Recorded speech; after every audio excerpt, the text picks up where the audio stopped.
Private lang yan ha. Bawal Apo. sa social media. Sir, GC natin. Mga good for 1,000 viewer lang Ako po. kaya. Anyway, sige po. Para lang ma-monetize. Siyempre, in giving medications po, iba-ibang standard. Okay, depende po yan sa agency or sa hospital kung anong mga protocols nila. Ha? So, siyempre, you have to remember po, you have to check po yung manufacturer o yung mga pharmaceutical on how to give the medications. Pati yung proper storage po ng mga medications. May mga normal temperature po na dapat sa nili-store. So, yun po is depende sa mga pharmaceutical company. Okay?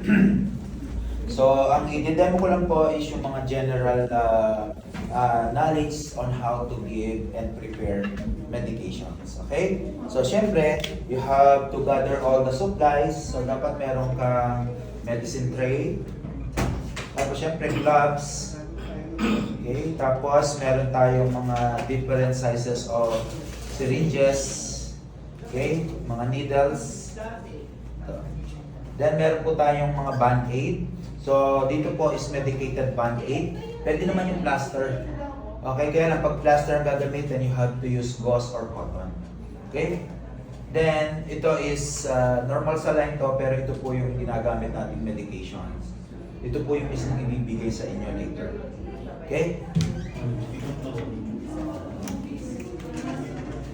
Then, ito yung mga IV cannula. Okay? So, different sizes din po ito. Gaya nito is gauge, ano ba ito? Gauge 14. Ang laki. Okay? So, mas malaki ito. Okay? Kasi maliit ang numbers. Okay? Tapos, Sayang wala si Ina. so ito po yung mga different types ng mga medications. Okay? Yung mga oral, IV, etc. So, ito po is glutol. So, glucose po ito. Ha? Para siyang juice lang na matamis. Okay? Concentrated sugar po ito. Ito po yung binibigay natin sa mga nag-hypoglycemic. Okay? Kung halimbawa from hyperglycemic sila, biglang bumaba, pinaiinom natin sa kanila ito. Ha? Parang may mga diabetic gano'n. Parang may diabetic na siya.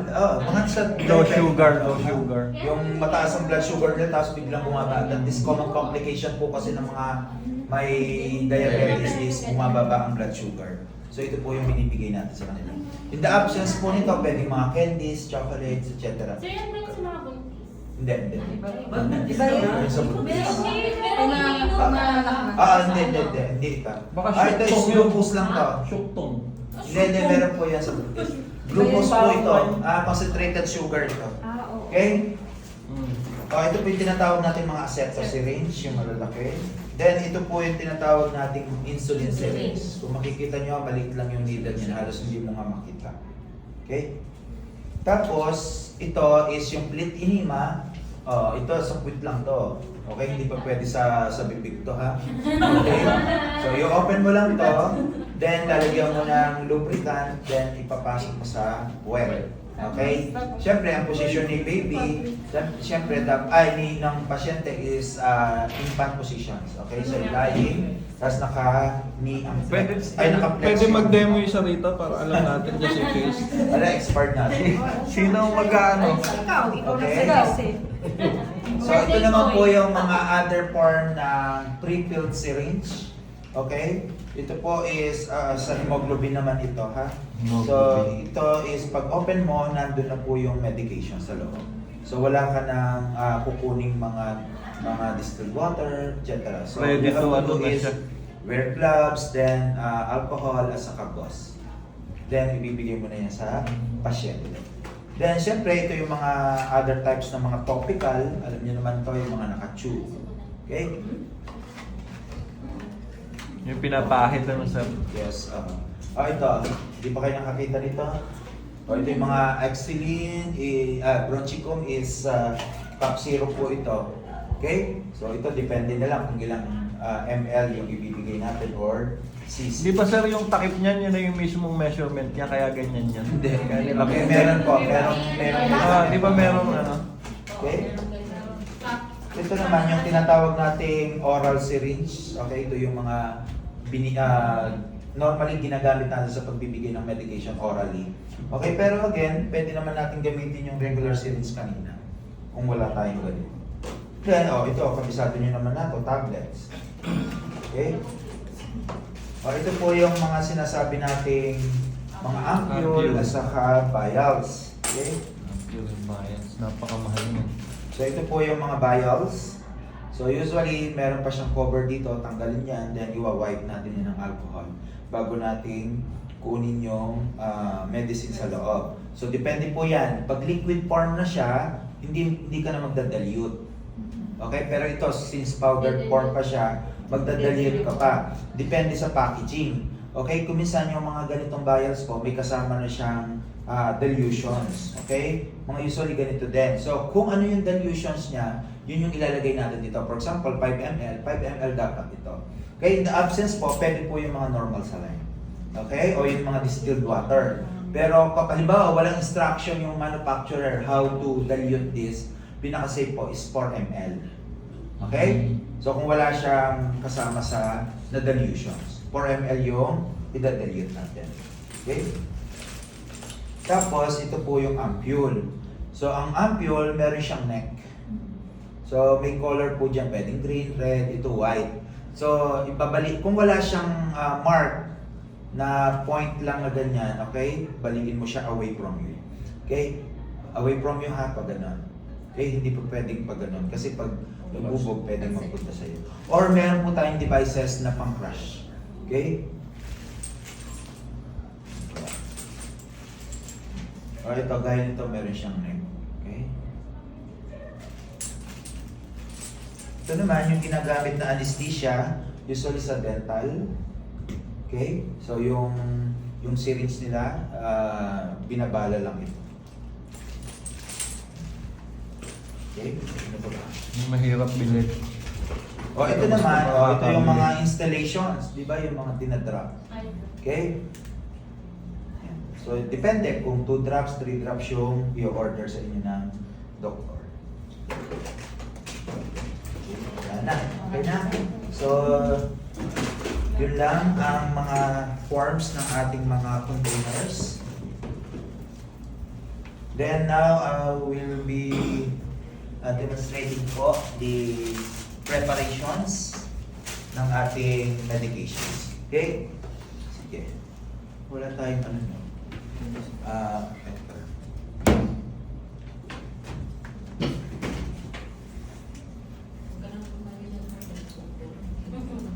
Okay? So again, you have to check po, you have to read po yung inyong policy about giving medication sa inyong hospital, ha? Kasi universally is universal precaution siya. You have to use, you have to do your hand hygiene lang. Tapos, okay? Pero kung halimbawa sa hospital niyo, nire-require talaga that you have to wear gloves, you have to wear gloves.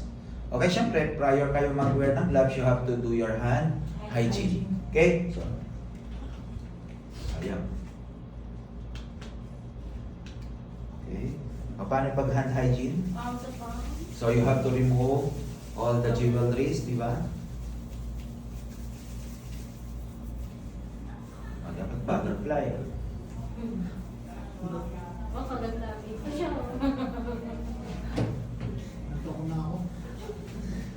Okay? So kung basa pa, i-continue nyo lang yung Hanggang mateo.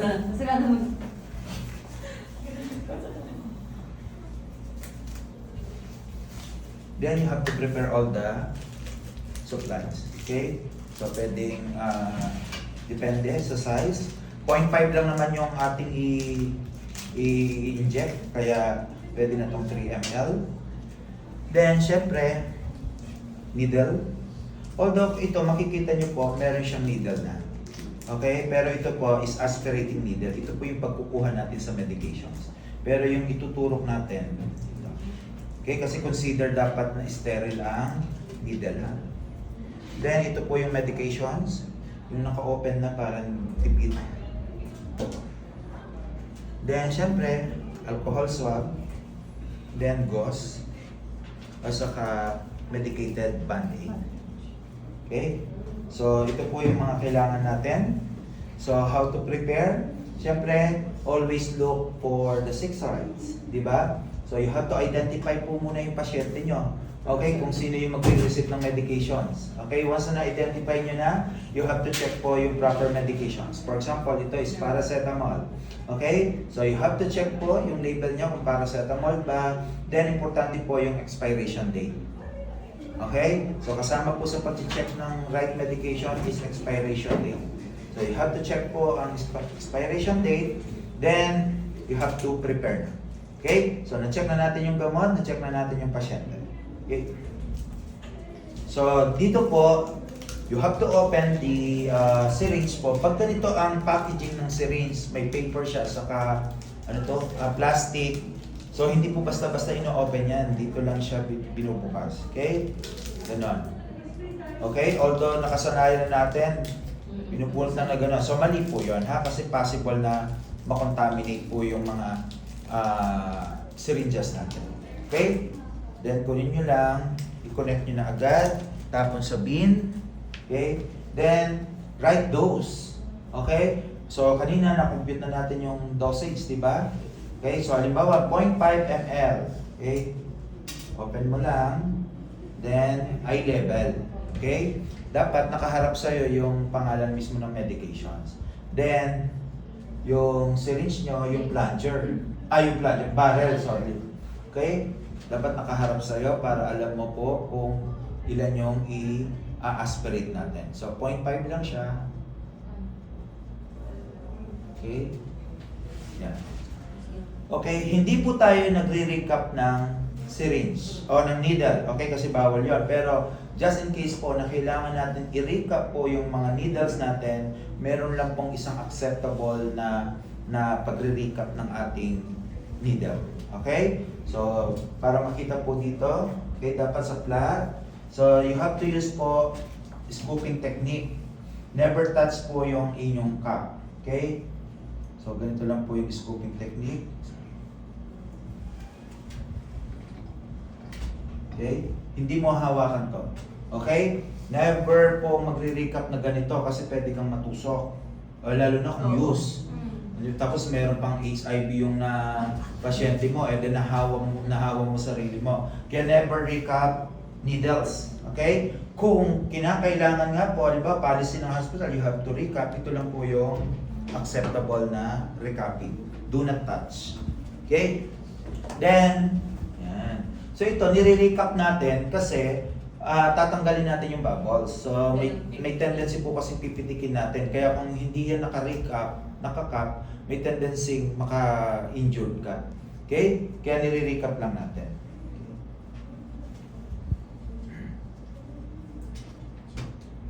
So yan.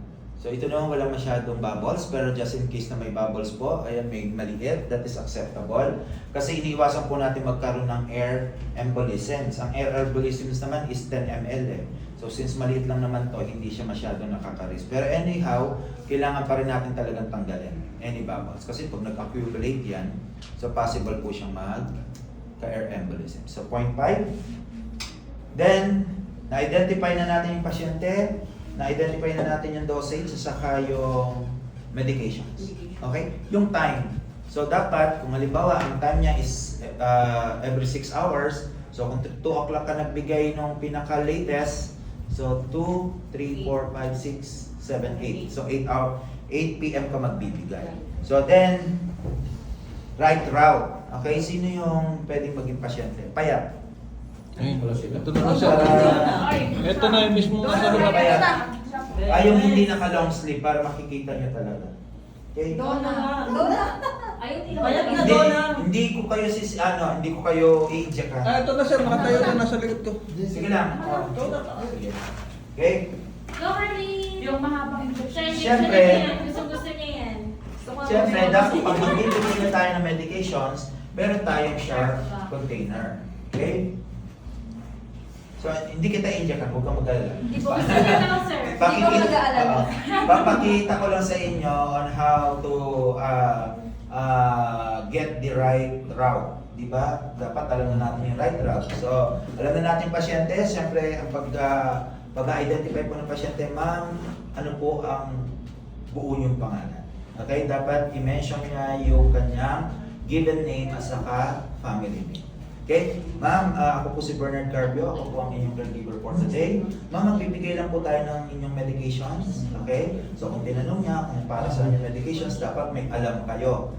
Okay, bago kayo pumunta sa room ng inyong pasyente, be sure of na knowledgeable po kayo about sa medications. Kasi may mga pasyente pong matanong.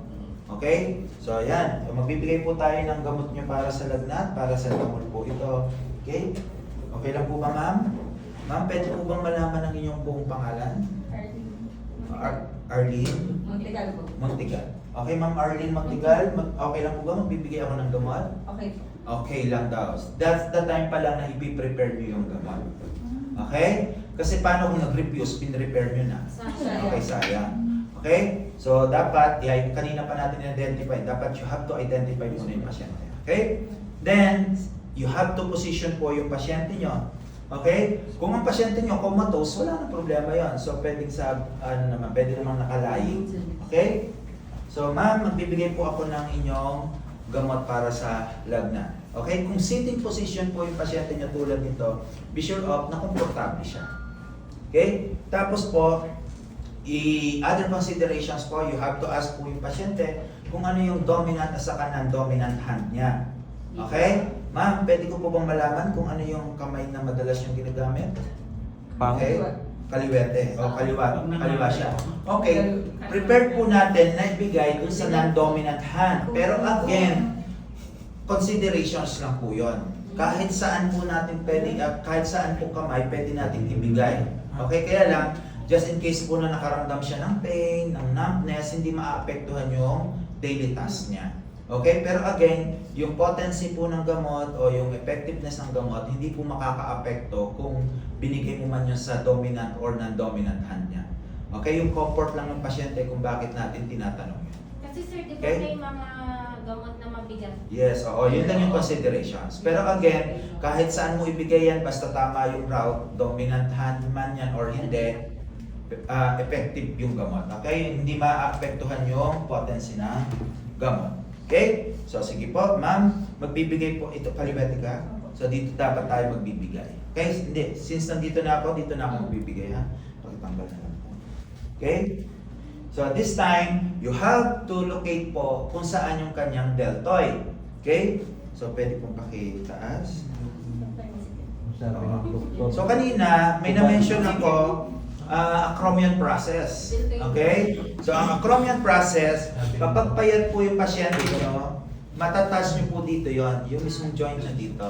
Okay? So, walang problema kung natatouch nyo na. Okay?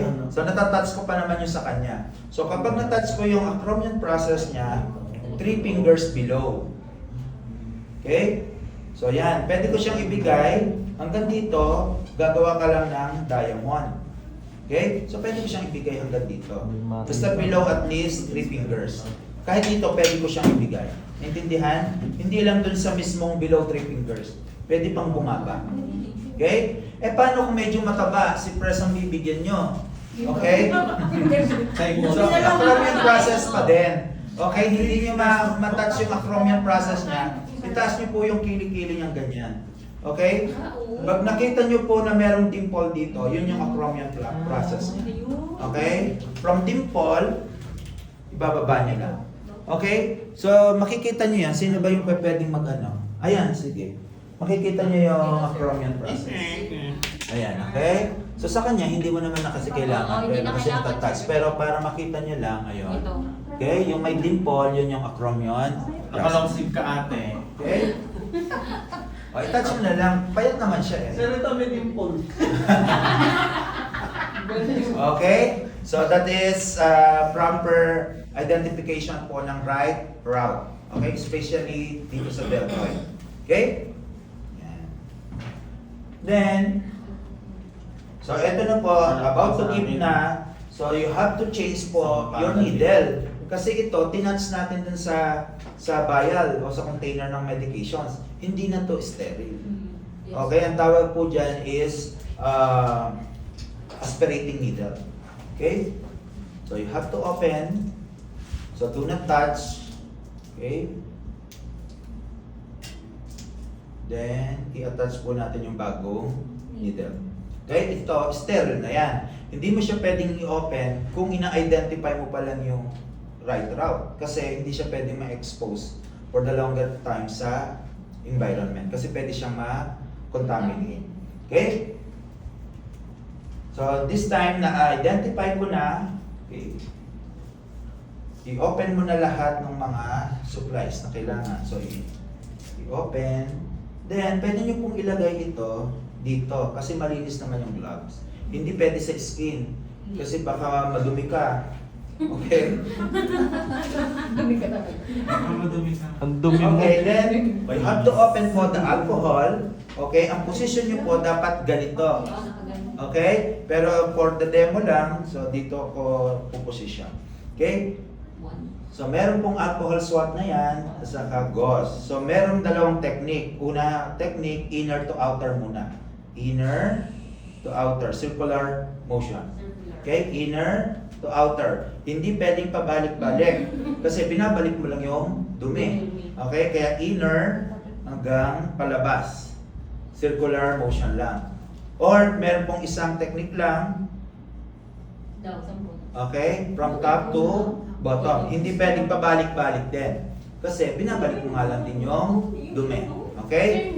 So, since nalinis ko na, ipit mo lang po itong gauze dito. Okay? Again, ang dominant hand ko po kasi kaliwa, kaya kaliwete akong magbibigay. Okay? Kung kanan kayo, kanan po kayo magbigay. Ha? Then, you're about to give na. Okay? Siyempre, di ba sabi natin is nakakaramdam lang daw ng pain, depende sa approach, depende sa needle, depende sa gamot. So yung approach mo, so dapat alam mong i-divert. Kasi kahit na yung pasyente is hindi pa natutusok, makakaramdam na yan ng pain, psychological. Okay? So you have to open na, this time kung sigurado ka na, nalinis mo na, saka mo palang i-open. Okay? Huwag kang mag-alala, hindi ko i-tutusok. Okay? So ganito, ha? Hindi ganito kabagal. Dapat pag binuksan mo to, bigay mo na agad, ha? Natatagal lang kasi nag-explain tayo. Okay? So ganito po ang paghawak. Okay? Para ka nagda-dart. Okay? Hindi pa pwede dito. Okay? Kasi pag ginanyan mo, may tendency ma-push mo to accidentally. Okay? Saka bawal na bawal natin hawakan yan, di ba? Ganyan lang. So ito lang yung acceptable na hawak, ha? Ganyan. Okay? Baliin ko lang to para hindi tumama kay... Gusto niya yan. Ha? Ayan. Gusto niya yung tinutulog. Herlin. Ganito ka na to. Okay, so wala nang needle to, ha? So ganito po ang paghawak. Okay? Diretso. Okay? Hahawakan mo siya dito, so hindi na tayo mag-aspirate. Kasi maliit na muscles lang to. Papakita ko lang sa iyo paano ginagawa yung pag-aspirate. So hawakan mo lang po ito, yung thumb press. Ganun lang. Okay? Kung mag-aspirate tayo, dito lang naman yun. Pero kung hindi, hindi na, ha? So pupush, mababasa ka lang ng konti, ha? So push. Okay? Then, bago mo siya i-pull out, naka-ready na to. Okay? Intramuscular. Train. Okay? Intramuscular. Okay? Then, you have to apply mild pressure. Hindi na natin minamassage. Bawal na po yan. Kasi, pwedeng masira yung mga other tissues. Okay? Apply ka lang ng pressure. O, dati kasi procedure natin yun, ma'am. Kahit kami nung nag-aaral, yun pa rin ang tinuro sa amin. Okay? So, ngayon, hindi na. Mag-apply ka lang ng pressure. Okay? Then, you have to apply po yung inyong band-aid. Okay? Pag ganito, medicated band-aid, hindi niya na kailangan ito. Okay? Tanggalin niya na. Then, siguraduhin mo lang dun sa tusok na area mo siya malalagay kasi para to avoid bleeding din. Saka to avoid leakage. Okay? Then, paano kung plaster ang ginamit, wala silang medicated tape? Pwede ito. Okay? Yan. Kahit band-aid na to, lalagay pa rin mo. Okay, hindi. Pag plaster lang. Pag band-aid, meron ng medicated tape, aalisin mo ito. Ha? Okay? So, tama din po ito kung plaster yung ginamit. Okay? So, then, so that is the right route. Okay? Then you have to do your right documentations. Ano-ano yung mga isusulat natin sa documentations? Time, date, Person, medication, yung name ng dose. patient, dose, 6 rights. Okay? So yun po yung ating, sige. Okay? Sa exam yan, malamang. Thank you. Okay, that is the proper giving of medications intramuscular. Okay? Paano naman ang ano to? Subcutaneous. Okay? O, halika dito ulit. Same process lang. Okay? Same process lang yung kanina paano prepare. Pero this time, okay, kanina Excited? 90 degrees, di ba? Yes, sir. Diretso. Ito naman, 45 degrees. Okay? 45 degrees. Then, kung intradermal naman, di ba? 10 degrees. 10 to 15 degrees. Okay, tanggalin mo lang yan. Then, bevel up. Pag sinabing bevel up, Ganon. oo. Ako sir, lagi Yan. akong So, ito intradermal. yung talim, di ba? Nakaganyan yan. So, dapat nasa taas ito. Okay? So, tinatawag siyang bevel up. Okay? Kaya tingnan mo dito kung saan yung bevel niya. Okay? So, dito yan. Intradermal. Okay? Oo. So, pag ganyan lang siya. Kuha na lang Okay? dito. Then, push. Paano mo siya, saan area? Dito lang tayo na i-intradermal. Hindi po pwede dito, lalo na kasi kung mabuho. Okay? So, dito lang siya. Okay? Mamaya baka magamit ko pa. Okay? Naintindihan? So, that is intradermal. Eh, paano naman yung intravenous? 25 degrees. Ito naman yung mga cannula. Okay? So, you have to open, you have to locate po kung saan yung good route. So, pag nagbibigay po tayo ng mga IV, dapat proximodistal. Pag sinabing proximodistal, from malayo hanggang center. Kaya dito ka dapat mag-start. Okay? Kaya lang dito sa Saudi, ang practice na po nila karamihan dito. Okay? Pag tinatry ko silang i-correct, siyempre magagalit yun. Feeling nila bida-bida ka. Okay? So, siyempre, para wala, kung sure ka naman na makakakuha dito, why not? Okay? Kaya lang, dito muna. Okay? Paakyat. So, kung hindi naging successful, so pwede kang umakyat. Okay? Kasi kapag dito ka at hindi ka naging successful, hindi ka pwedeng bumaba. Okay, yun naman ang purpose. Kaya ang tendency kapag hindi mo nakuhanan dito, wala na. Doon ka lilipat ka na sa kabila. Eh paano kung hindi mo rin nakuhanan doon? O kawawa yung mga pasyente. Kaya, kaya lang, kapag kinukorek mo kasi yung mga senior mo sa trabaho, sila pagalit. Okay? Feeling nila bida-bida ka. Okay, anyway, so dito po dapat. So marami namang ugat dito. So straight, ito yung pinakamaganda dito sa area nito at saka ito. Okay? At least kung masira ito, pwede pa dito.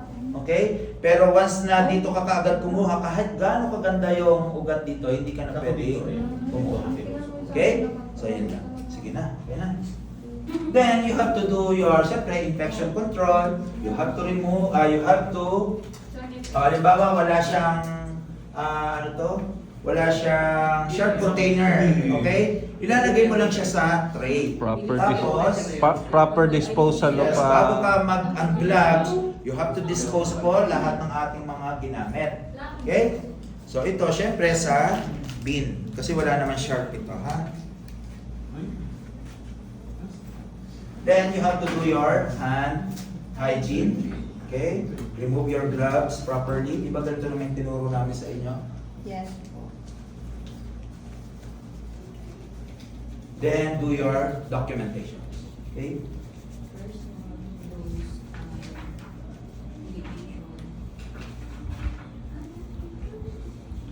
So, any questions? Wala. Sige. Hold your oranges. And eat it.